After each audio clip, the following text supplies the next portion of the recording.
দুৰ্নীতিত লিপ্ত হৈছে আম আদমি পাৰ্টি। আম আদমি পাৰ্টি এৰিলে ৰাঘৱ সাদ্ধাই।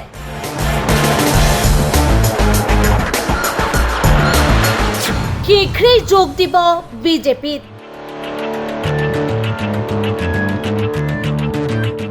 দেশৰ ৰাজনীতিত জোকাৰণি তুলি শুকুৰবাৰে আম আদমি পাৰ্টিৰ নেতা তথা সাংসদ ৰাঘৱ সাদ্ধাই দলৰ পৰা পদত্যাগ কৰাৰ কথা ঘোষণা কৰে।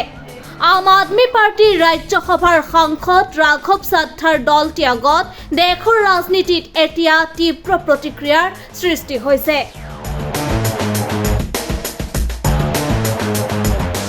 কেৱল ৰাঘৱ সাদ্ধাই নহয়, আপৰ আন 6 সাংসদেও দল ত্যাগৰ ঘোষণা কৰিছে।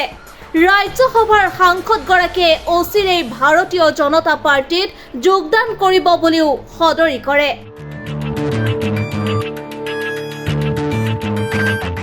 ৰাঘৱ সাদ্ধাই উল্লেখ কৰে যে আম আদমি পাৰ্টিয়ে নিজৰ আদৰ্শ আৰু মৌলিক মূল্যবোধৰ পৰা সম্পূৰ্ণৰূপে বিচ্যুত হৈছে। মই আম আদমি পাৰ্টিৰ পৰা নিজকে আঁতৰাই ৰাইজৰ ফালে আগবাঢ়িছো। উল্লেখযোগ্যভাৱে হাঁহি মাৰি ৰাঘৱ সাদ্ধাই নিজকে ভুল দলৰ সঠিক মানুহ বুলি অভিহিত কৰে। তেওঁ লগতে অভিযোগ কৰে যে নিজৰ তেজ আৰু ঘাম মাটিত পেলাই লালন পালন কৰা দলটো আজি দুৰ্নীতিত লিপ্ত হৈছে। এতিয়া প্ৰধানমন্ত্ৰী মোদী আৰু গৃহমন্ত্ৰী অমিত শ্বাহৰ দেশৰ প্ৰতি থকা দৃষ্টিভংগীৰ সৈতে কাম কৰিব বুলিও সাদ্ধাই কয়।